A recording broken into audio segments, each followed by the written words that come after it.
Austin, Texas. High up in a university tower, a sniper shoots at unsuspecting victims in the plaza below as scores of students flee. Police have apprehended a lone gunman in an attempt on the life of President Ronald Reagan outside the Hilton Hotel in Washington, D.C. 6-hour standoff with police. William Cruz is accused of a violent murder rampage that killed 6 people, including 2 policemen. Jeffrey Dahmer stands convicted of strangling and dismembering 17 young men and boys throughout the greater Milwaukee area. Charged with the raping and killing of a 7-year-old girl in a woman's bathroom at a casino. Life imprisonment for drowning her 5 children. Family bath sentences for the slayings of his mother. The bludgeoning death of her 2 young sons. Custody for the stabbing death of his daughter. Less than 3 months before the murder.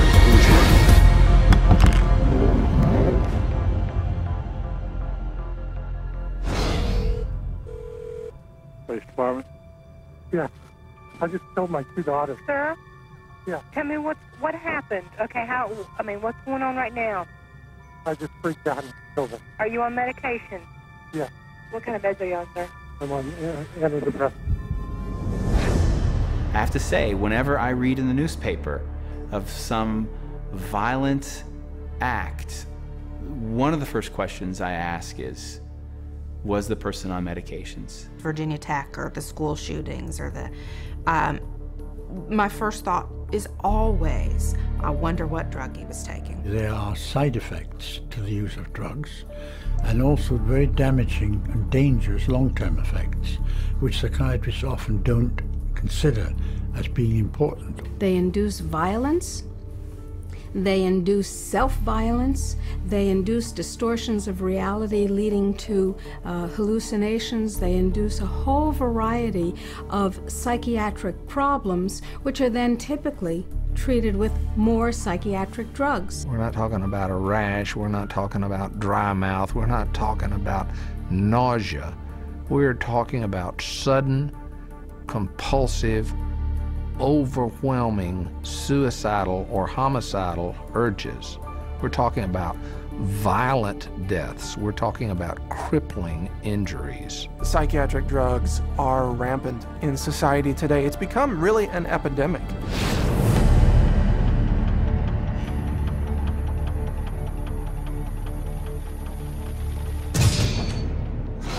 The first drug that they put him on, I did not like it. He had very bad reaction.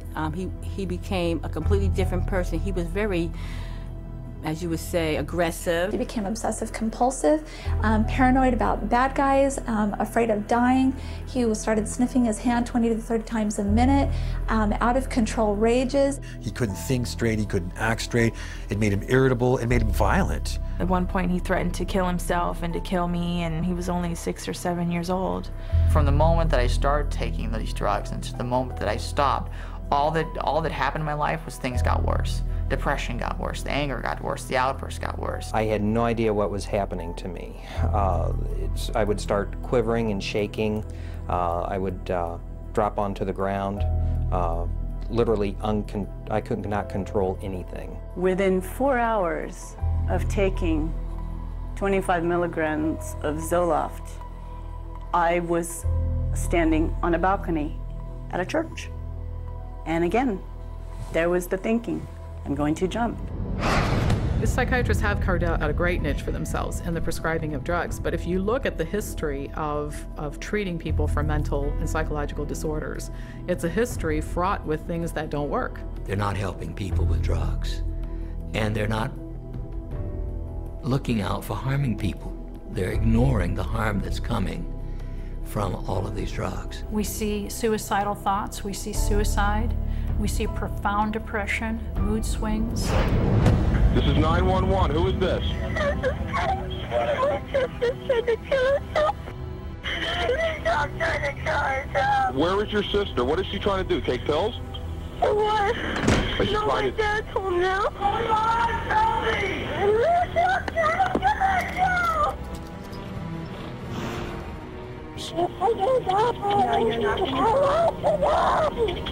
No, you're not going to go today. Oh, no! Oh, no!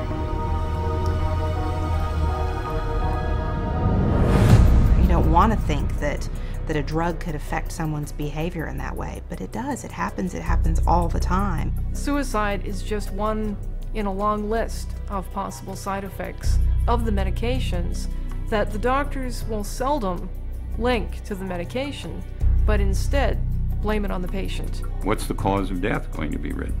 Not going to be written that the drug had anything to do with the death. It's going to be recorded as a suicide. There's not a single psychiatric drug out there that's going to fix a problem. At best, it's going to cover up symptoms.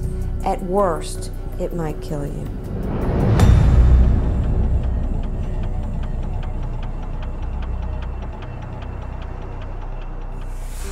She went to get the laundry, his laundry, which hangs from a hook in Matt's closet. And instead of finding the laundry, she found her son. By the time he died, he was really mutilating himself. He carved hate into his thigh. He had gone into his closet that night, tied a rope around his closet rod, put it around his neck, shut the light off, knelt down. I ran back to him and I touched his back and I says, "No, honey, he's cold, he's gone." I'm as certain as I can be that Celexa killed my daughter. I will always blame my son's death on psychiatric drugs.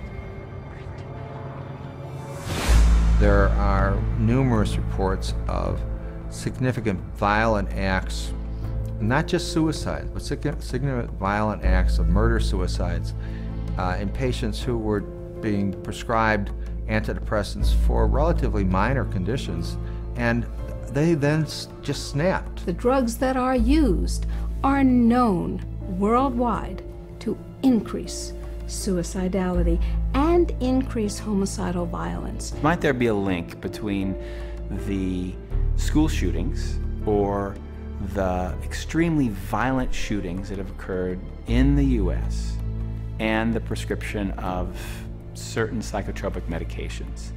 I think the answer to that is a clear yes. The school shootings that have happened here over the last several years in this country, most of the students who engaged in this violent behavior were on psychotropic medications that had been prescribed to them by psychiatrists.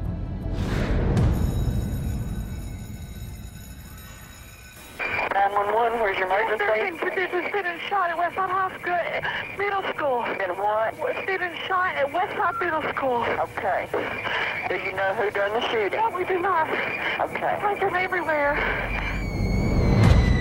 I was lucky I wasn't shot, because I was the only one standing up. My friend Nate got shot in the shoulder. Oh my God, I can't believe this is happening. There's tonight, nothing like that happens here. No. You should be safe at school. It should be a safe place.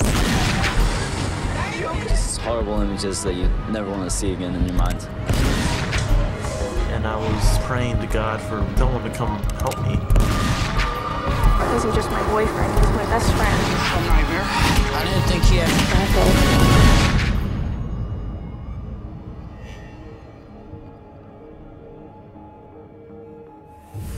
Whenever a school shooter is taking a drug, it is, you know, the press don't get the information. If they ask about it, they're told this is private information.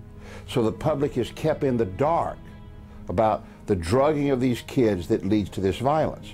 You have to ask yourself, how much help can these drugs be to somebody if they start experiencing these side effects of extreme anxiety, a desire to kill themselves, desire to kill others? What kind of help is that for the person? Did you see these kinds of incidences in the 1960s or pre-1960? Was anybody shooting up their classrooms? There were guns. We didn't have as many gun control laws then as we do now. No, we didn't. So what's different? The psychotropic drugs, that's what's different.